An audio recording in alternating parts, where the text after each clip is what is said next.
What's up to my GC crew? I am so excited for today's video. I'm literally sharing key tips in order to grow your hair long, strong, and healthy overall. So if you need to grab your notebook, typewriter, phone, whatever you need in order to record these gems, you go and grab that so that we can hop straight into it.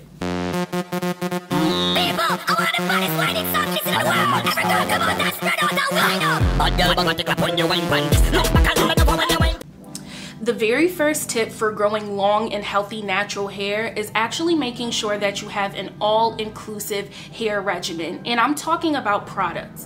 A lot of the time people have the basic shampoo, deep conditioner, and leave-in and think that they are all set when it comes to their natural hair regimen. Then you're left feeling like, why is my hair never growing? Why am I dealing with dryness and breakage and all of these other things when I have the basic products that I need? I'm sorry to tell you this, the reality is that the word basic and natural hair just do not mix. We need additional TLC, so we need to do a little extra to make sure that our hair is well nourished and is actually flourishing and growing.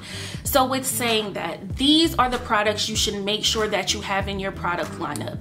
All naturals need a pre-poo treatment. Pre-poos help with conditioning your strands and significantly helps with the detangling process, where that's really where most naturals lose their hair. Detangling can become so stressful. Then of course, the second thing that you need is your form of a cleanser.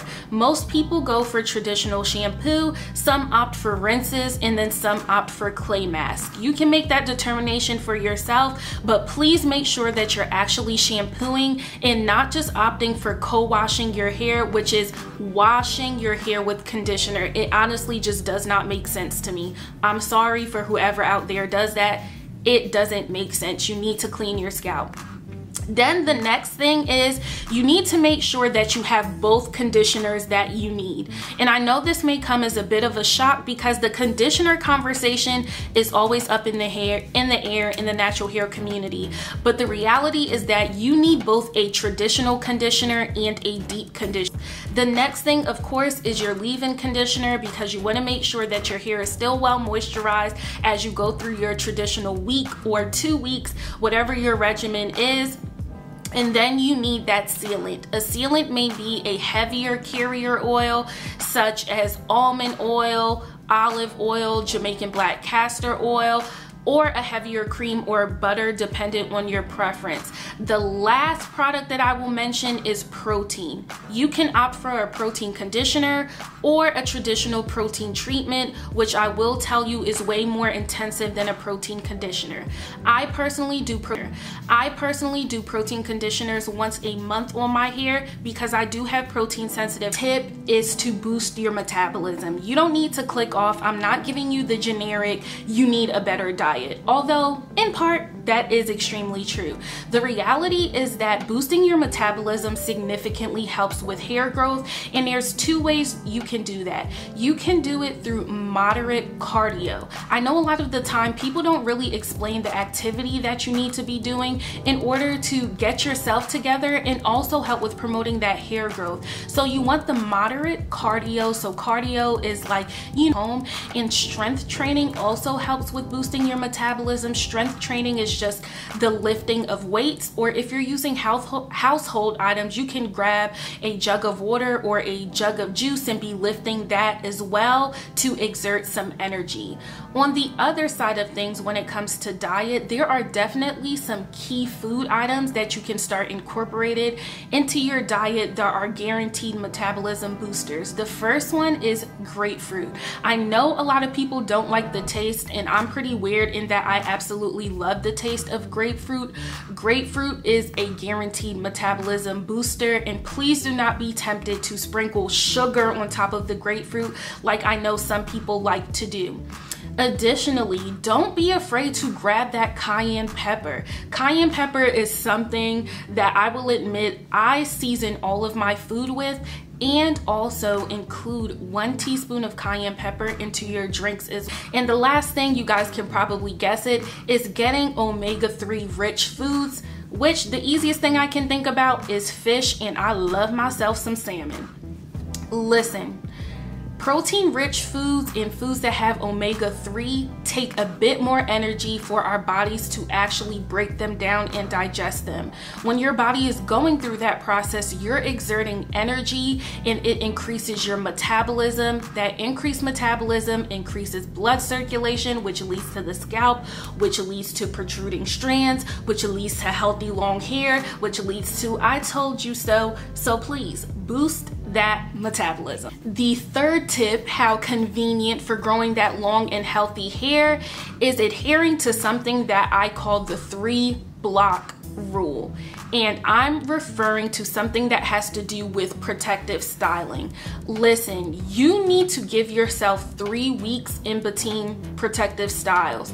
Some people are habitual protective stylers, meaning that if you were to take out your passion twist on Friday, by Saturday afternoon, you are completely laced with a sew-in or box braids or whatever style has added on hair.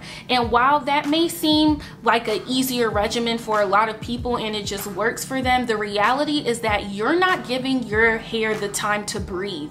And I know giving your hair the time to breathe has been something that I've heard since I was a little girl, but no one really explained what that is.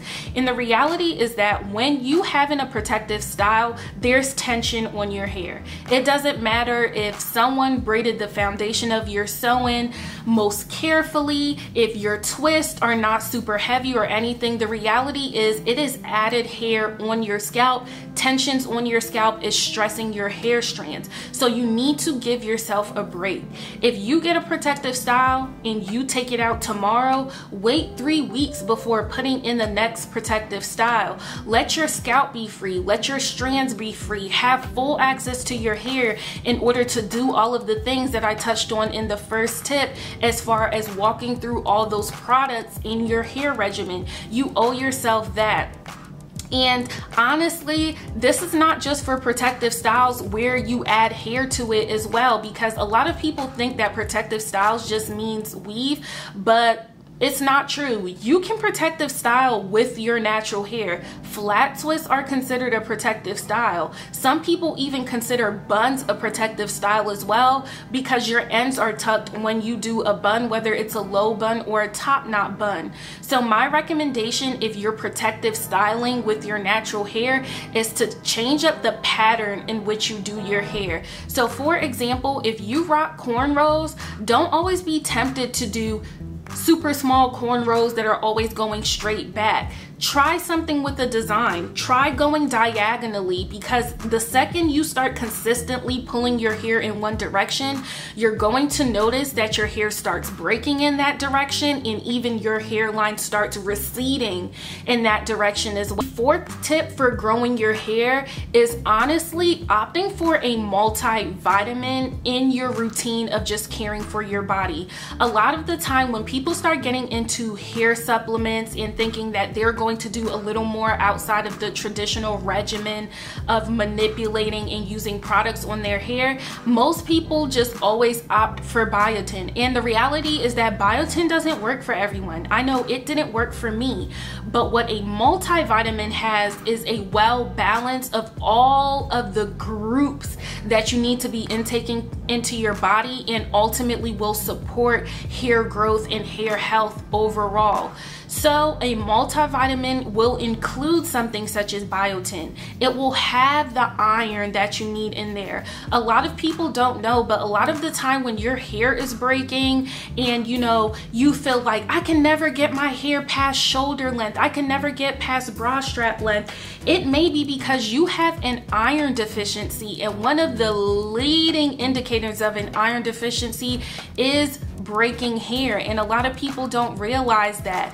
Multivitamins will also include things such as potassium, which really helps a great deal with your hair's elasticity and the overall manageability and shine of your hair also. It includes so many things. It can even extend to collagen as well, the larger vitamin B group that actually includes biotin. There's so many things that a multivitamin has, and it's so frequently slept on because the natural hair community has just pushed biotin so much. But honestly, get something that is all encompassing and gives your hair everything The fifth tip for growing healthy natural hair is to honestly start incorporating hot oil treatments into your hair regimen on a monthly basis. So much with both growing my hair, because I make sure to include penetrating oils into my hot oil treatment, and sustaining healthy and strengthened hair strands as well. And that was really the big thing for me. My hair has always been pretty much good with growing, but actually strengthening the strands and retaining the length was my issue. So I was like never passing a certain length until I started doing all of the things that I've outlined to you in this video. When it comes to the hot, be very meticulous about the oils that you're including in the treatments as well. Don't just go for all heavy carrier oils. Do not just go for all essential oils such as peppermint, eucalyptus, or lavender. Your scalp will hate you for it. You have to infuse both together. And also, a lot of people don't know this, but please don't sleep on including herbs into your hot oil treatments as well. But I touched on all of that in my hot oil treatment video, so you'll have to watch it if you care to learn more. The sixth and final tip to grow healthy, long, natural hair is the reality is that natural hair care and climate go hand in hand, and you need to pay attention to climate in order to inform what you need to be putting on your hair. If you live in a drier, way hotter climate, so this kind of touches on the southern part of the United States or whatever the hot area is where you live. Southern part, even when you think about Nevada, Arizona, the areas with deserts and things of that nature, you require a lot more moisturizing techniques, and honestly almost everything in your regimen should be water-based, because your hair will suffer if it's not, and that's going to stunt your hair growth and lead to increased dryness overall. You need water-based things. You also need to try to stay away from products that include humectants, so things such as honey, flaxseed, even vegetable glycerin may not be a good idea from you, because they are going to pull the dryness from the air and pull that right into your hair, which is a no-go. If you are in harsher cold climates, especially I'm from the Northeast, so if you're from the Northeast in the United States or wherever that cold climate is for you in your country, you know that the main intention is trying to preserve the moisture that you've put into your hair. So sealing, which I touched on in the first tip. You're going for moisture retention efforts. You need to make sure that your hair is tucked away when you're dealing with that colder climate as well. Having hair that is touching your shoulders, that's your natural hair. I'm not referring to like passion twist. Touching your shoulders, brushing against your clothes, getting intertwined with each other because of the harsh cold as well is a no-go, and it will stunt your hair growth. Speaking of climate, it's starting to thunderstorm, but this is the last tip anyway. I hope that these tips have been so insightful for you, not generic, and really helps you on your healthy hair journey. GC crew, be sure to subscribe, share this video with other naturals or someone that's considering going natural as well, and turn on your post notifications because I post every Wednesday. My GC crew, we out. People, I want the finest white exotics in the world.